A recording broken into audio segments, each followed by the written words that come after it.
आप मेरे से परिचित होंगे। आज हम पढ़ेंगे संकल्प स्वातंत्र्य यानी फ्रीडम ऑफ विल। ये फिलोसफी का टॉपिक है और आप वीडियो के एंड तक बने रहिए। इसका पूरा कंसेप्ट मैं आपको क्लियर कराऊंगा। कंसेप्ट क्लियर कराना, पढ़ाऊंगा नहीं, कंसेप्ट क्लियर कराऊंगा। साथ में इसमें एंड में जो क्वेश्चंस होंगे यानी फ्रीडम ऑफ विल, ये फिलोसफी का एक टॉपिक है जिससे 1% आपके एग्जाम में आता है। निश्चित रूप से अगर आज इस वीडियो को आपने कंप्लीट देखा तो उसके बाद में फ्रीडम ऑफ विल फिलोसफी का टॉपिक, इसको आपको दोबारा पढ़ने की ज़रूरत नहीं पड़ेगी। विश्वास मानिए, मैं कह रहा हूँ। अभी आपके सामने इस टॉपिक का कंसेप्ट क्लियर कराऊंगा। इस पीडीएफ को आप रोक के आप पढ़ लेना टॉपिक को। मैं केवल कंसेप्ट क्लियर कराने का काम करूंगा और वो कंसेप्ट आपके अभी 5 मिनट में क्लियर हो जाएगा। और एंड में जो आरपीएससी के जो ओल्ड क्वेश्चन पेपर हुए सेकंड ग्रेड एसएसटी विषय के, उसमें जो क्वेश्चंस आए हुए हैं उन पे चर्चा करेंगे। उन प्रश्न का उत्तर आप देंगे। बस आप लास्ट तक बने रहें और हम स्टार्ट करते हैं। फ्रीडम ऑफ विल, संकल्प स्वातंत्र्य, यानी हम कह सकते हैं कि नैतिकता की 3 आवश्यक मान्यता होती हैं। यानी आप किसी कार्य के लिए उत्तरदायी माने जाएंगे या नहीं माने जाएंगे। सिंपल शब्दों में नैतिकता के लिए इच्छा की स्वतंत्रता भी आप इसको कह सकते हैं। यानी आप किसी भी कार्य को कर रहे हैं, आप उसके लिए उत्तरदायी या जिम्मेदार माने जाएंगे कि नहीं माने जाएंगे। उसके हिसाब से आप मोटा मोटा इस टॉपिक को समझ सकते हैं कि इस टॉपिक में आप ये समझेंगे कि आप किस किस कर्म के लिए, किस कार्य के लिए, किस कार्य के लिए आप जिम्मेदार माने जाएंगे। उसकी आवश्यक शर्तें क्या है। अगर वो आवश्यक शर्तें अगर कोई व्यक्ति पूरा नहीं करता है तो वो जो है वो नैतिक रूप से उस कर्म के लिए, उस कार्य के लिए जिम्मेदार नहीं ठहराया जाएगा। मैं एग्जाम्पल के द्वारा भी आपके सामने क्लियर करूंगा। सबसे पहले आप देखिए यहाँ पर अगर आप देखेंगे तो सबसे पहले नैतिकता की 3 आवश्यक मान्यताएं, व्यक्ति विवेक और संकल्प स्वातंत्र्य यानी फ्रीडम ऑफ विल या इच्छा की स्वतंत्रता। तीसरे नंबर को आप कह सकते हो। पहला व्यक्ति का होना जरूरी है, दूसरा विवेक का होना जरूरी है और चौथा फ्रीडम ऑफ विल या इच्छा की जो स्वतंत्रता है या संकल्प स्वातंत्रता भी इसको कहते हैं। तो आप देखिए, क्योंकि एग्जाम के अंदर संकल्प स्वातंत्र्य शब्द ज़्यादा काम में लिया जाता है या इच्छा की स्वतंत्रता भी इसको कह सकते हैं। अब आगे देखिए, इसका सामान्य अर्थ क्या है, इसका मैं समझा देता हूँ आपको। यहाँ पर देखिए, सबसे पहले आप अपन अर्थ पर चर्चा करेंगे। अपनी इच्छा के अनुरूप कार्य करने की स्वतंत्रता या किसी बाह्य दबाव व प्रलोभन के बिना कार्य करने की स्वतंत्रता को संकल्प स्वातंत्र्य कहते हैं। अर्थात अपनी इच्छा अनुसार किसी कार्य को करने या ना करने, चुनने या ना चुनने की स्वतंत्रता को संकल्प स्वातंत्र्य कहा जाता है। हमारे समस्त कर्तव्य संबंधी नैतिक निर्णयों का मूलाधार संकल्प स्वातंत्र्य या फ्रीडम ऑफ विल या इच्छा की स्वतंत्रता है।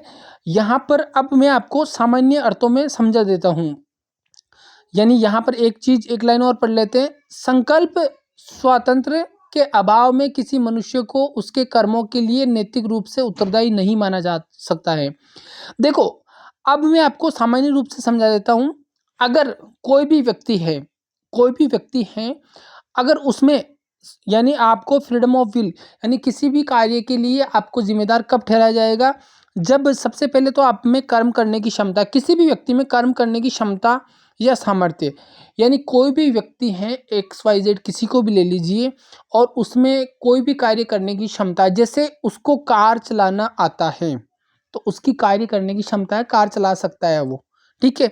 उसके बाद में कर्म करने का ज्ञान। अब अगर वो कार चला रहा है तो वो अपने घर से निकलकर जहाँ उसको जाना है, जैसे मान लीजिए उसको दिल्ली जाना है तो अपने घर से रवाना हुआ, उसका उद्देश्य दिल्ली, उसके निश्चित रूप से उसके बिजनेस से संबंधित कोई कार्य है और साथ में उसके साथ में 2 जो एडवाइज़र है या सलाहकार है या उसके पार्टनर है उसके साथ में बैठे हुए हैं। तो अब वो कर्म करने का ज्ञान उद्देश्य भी है कि उसको दिल्ली अपने बिजनेस पर्पज से वहाँ जाना है उसको, तो उसका उद्देश्य भी हो गया और उसको ज्ञान भी है मुझे क्यों जाना है, और वो जो है कार चलाना भी जानता है, क्षमता भी है, पहला पॉइंट। अब विकल्पों की उपस्थिति, अब मान लीजिए वो जा रहा है यहाँ से, अपने जो घर से निकला वो और दिल्ली के लिए जा रहा है और दिल्ली पहुँच जाता है, या अपन ये कह सकते हैं कि दिल्ली पहुंचने से पहले किसी ढलान में, या गाड़ी 100 की स्पीड में चल रही है, 80 की स्पीड में चल रही है, 60 की स्पीड में चल रही है, और अचानक गाड़ी के ब्रेक फेल हो जाते हैं, यानी ब्रेक नहीं लगते हैं, और वो कहीं टक्कर खा के ठुक जाती है गाड़ी, और उसके बाद में मान लीजिए उनमें से किसी एक की डेथ हो जाती है। मैं उदाहरण देके समझाना चाह रहा हूँ, है ना। या कोई व्यक्ति घायल हो जाता है बुरी तरह से, तो क्या उसको उसके लिए जिम्मेदार माना जाएगा? नहीं, क्योंकि उसका पहला पॉइंट कर्म करने की क्षमता या सामर्थ्य तो था उसमें, कर्म का ज्ञान व उद्देश्य भी था, लेकिन विकल्पों की उपस्थिति उसके सामने नहीं थी। विकल्पों की उपस्थिति का मतलब, क्या ब्रेक फेल होने के बाद वो कुछ और भी कर सकता था क्या? उस दुर्घटना को टाल सकता था क्या? भाई कोई भी एक्सपर्ट ड्राइवर है और 70-80 की स्पीड में चल रही है, अचानक ब्रेक फेल हो गए और गाड़ी कहीं टकरा गई, तो उसमें उसके पास कोई विकल्प ही नहीं था। उसने जानबूझ के, जैसे मान लीजिए एक और मैं उदाहरण देता हूँ, आपके सामने कोई बच्चा या कोई व्यक्ति पानी के अंदर डूब रहा है, अब उसको क्या है, कर्म करने की क्षमता है उसमें। क्षमता का मतलब सॉरी, अब इस बात को समझिए, उदाहरण को, कोई व्यक्ति डूब रहा है पानी के अंदर, है ना, आप वहाँ खड़े हो, आपको पता है कर्म करने का ज्ञान, मतलब आपका ज्ञान और उद्देश्य क्या है, उस बच्चे को बचाना या उस व्यक्ति को बचाना। अब आप में क्षमता और सामर्थ्य का मतलब है कि आप पानी में कूद सकते हैं, है ना, और कूद कर उस बच्चे को बचाने की कोशिश कर सकते हैं, लेकिन आपको तैरना नहीं आता है। अब इसमें क्या हुआ, अब आपके पास में कोई विकल्प भी है क्या? और मान लो जैसे मान लीजिए तालाब में दूर है वो बच्चा या कोई भी पर्सन दूर है, तो अब आप में वो क्षमता नहीं है, तैरने की क्षमता सामर्थ्य नहीं है आप में। अगर आप खुद कूदेंगे तो आप खुद डूब जाएंगे, तो और कोई विकल्प भी नहीं है आपके सामने। विकल्प भी क्या हो सकता है, जैसे मान लो उस समय अगर आपके पास में अगर बोट हो, जब तो आप बचा लोगे, लेकिन बोट नहीं है आपके पास में, जहाज नहीं है, तो आपके पास में विकल्प की उपस्थिति नहीं है ना, विकल्प की उपस्थिति नहीं है, और कर्म करने का ज्ञान व उद्देश्य है। आप एक शर्त तो पूरा कर रहे हो, ज्ञान है और उद्देश्य है, लेकिन आप में सामर्थ्य नहीं है। सामर्थ्य इसलिए नहीं है क्योंकि आपको तैरना नहीं आता, आप खुद डूब जाओगे। तो वहां पर भी आपको उस कर्म के लिए जो आदमी पर्सन व्यक्ति मरता है उसके लिए जिम्मेदार नहीं माना जाएगा। यानी कुल मिला के ये तीनों शर्तें जो पूरी करता है, और उसके बाद अगर ये तीनों शर्तें पूरी करने के बाद में भी अगर आप किसी कार्य को कर देते हैं, यानी अगर आप में विकल्पों के, आप जैसे मान लीजिए उदाहरण के लिए, आप आप मान लीजिए चल रहे हो, है ना, रोड पे चल रहे हो, और चलते चलते ही आपने आपने जानबूझ के किसी गाड़ी के टक्कर मार दी, जानबूझ के, जबकि आपका ऐसा कोई लक्ष्य नहीं था, लेकिन जानबूझ के। तो या फिर मान लीजिए अबोध बालक है, अबोध बालक ने क्या किया कि किसी के, है ना, मान लीजिए किसी को धक्का दे दिया, मान लीजिए छोटा और उससे थोड़ा सा बड़ा बच्चा है, उसको धक्का दे दिया कहीं ऊपरी ऊपरी जगह से, है ना, और वो गिर के उसके चोट लग गई, तो क्या उसको उसके लिए जिम्मेदार माना जाएगा? नहीं, क्योंकि उसमें वो धक्का देने की क्षमता तो थी, सामर्थ्य तो था, विकल्पों की उपस्थिति भी थी, वो चाहे तो धक्का नहीं देता उसको, लेकिन उसका ज्ञान और उद्देश्य नहीं था, उसमें ज्ञान, अबोध बालक है वो, उसमें ज्ञान नहीं है, तो वो इस शर्त को पूरी नहीं करता है। तो कुल मिला के इन तीनों शर्तों को पूरी करने वाला व्यक्ति ही क्या माना जाएगा, जो है नैतिकता के रूप से उसके लिए उत्तरदायी नहीं माना। यानी कर्म करने की क्षमता है, सामर्थ्य है, कर्म करने का ज्ञान और उद्देश्य है, विकल्पों की उपस्थिति है, और अगर तीनों चीज़ है और उसके बाद में भी कोई गड़बड़ करता है तो उसको नैतिक रूप से जिम्मेदार माना जाएगा, नहीं तो उसके लिए कोई जिम्मेदार नहीं माना जाएगा। यानी कुल मिला के अगर आप में क्षमता या सामर्थ्य नहीं है, ज्ञान या उद्देश्य नहीं है, और विकल्पों की उपस्थिति भी नहीं है, तो आपको उसके लिए उत्तरदायी नहीं माना जाएगा।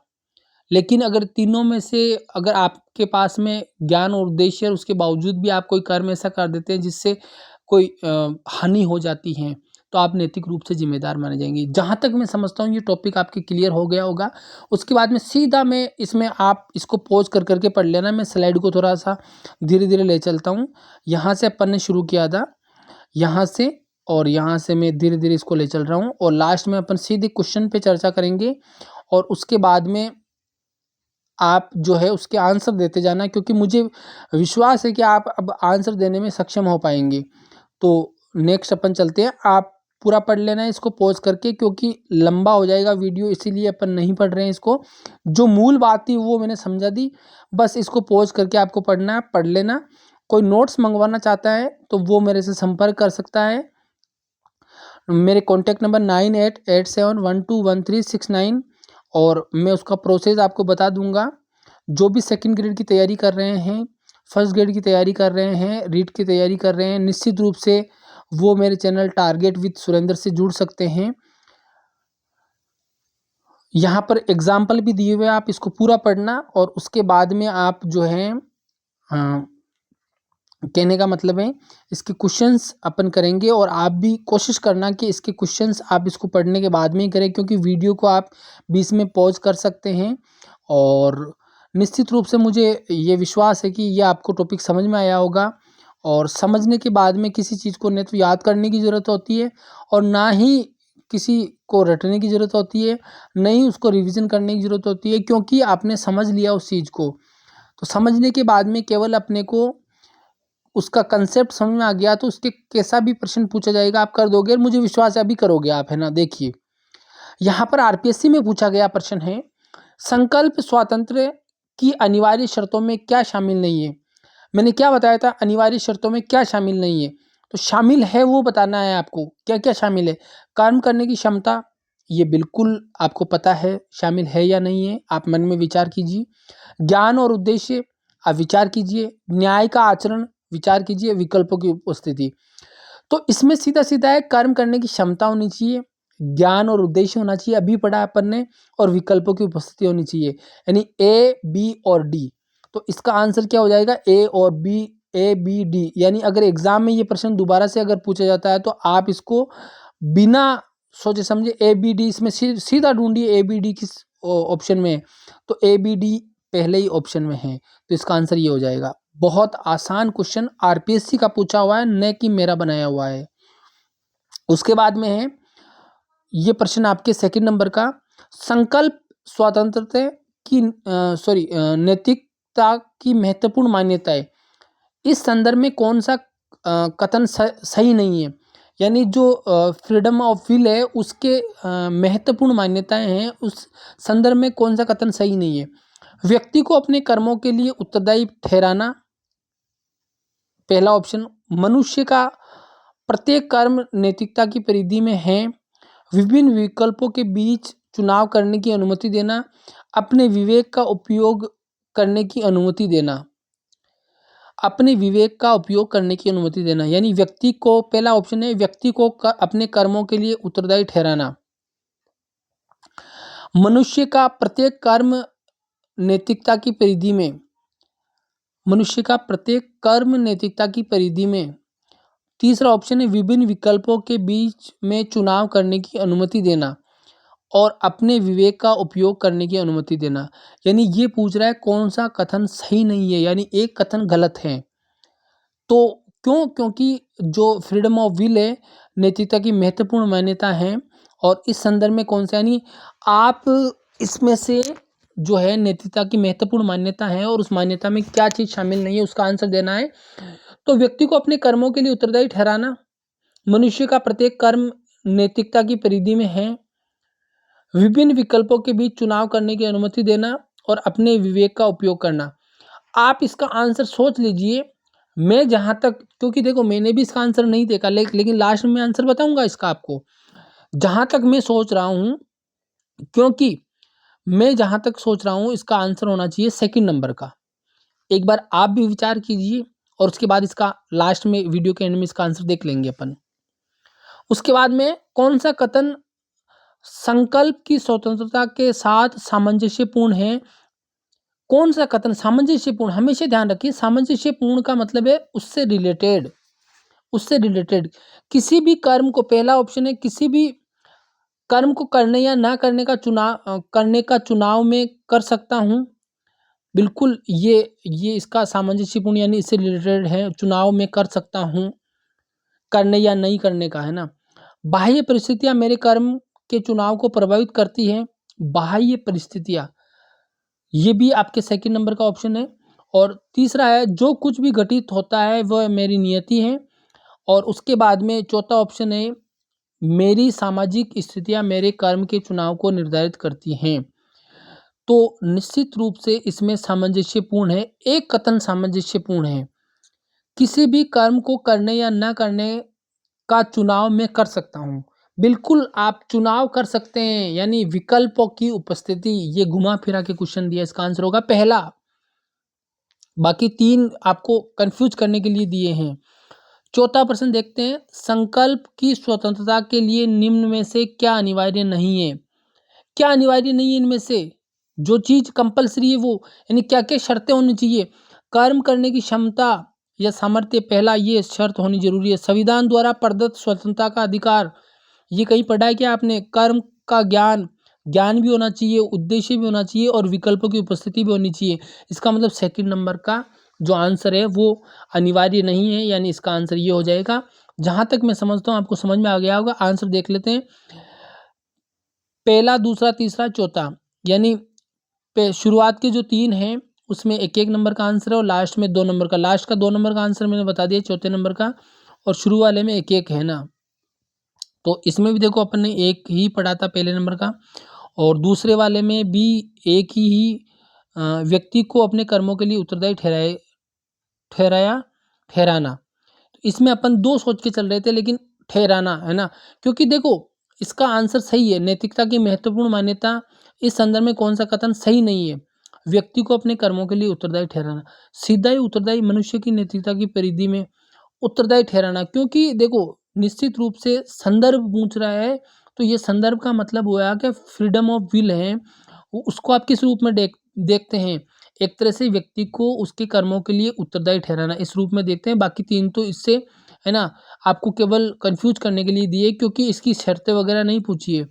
फिर तीसरे में पहला पहला अपन ने सही इसमें देखा था, और इसमें भी दूसरा सही देखा था। केवल एक सेकंड नंबर का क्वेश्चन था, वो कंफ्यूज था, वो निकल गया। ये आंसर आपके सामने। मुझे लगता है आपको टॉपिक समझ में आया होगा।